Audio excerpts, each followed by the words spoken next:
नाही, असे काही भुंकणारे कुत्रे पाळून ठेवले आहेत भाजपनं मराठी माणसावर भुंकण्यासाठी. लाज वाटली पाहिजे या महाराष्ट्राच्या भाजपच्या मराठी नेत्यांना. जर दुसऱ्या एखाद्या भाजपच्या मराठी नेत्यांवरती अशा प्रकारे जर आक्रमण कोणी केलं असतं तर आम्ही उभे राहिलो असतो.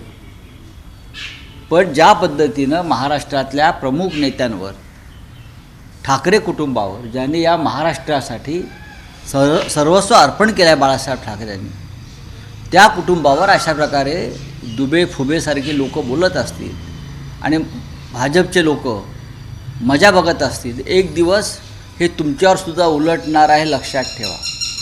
खरं म्हणजे पार्लमेंटमधल्या भाजपच्या सर्व खासदारांनी महाराष्ट्रातलं उभं राहायला पाहिजे. एबीपी माझा, उघडा डोळे बघा नीट.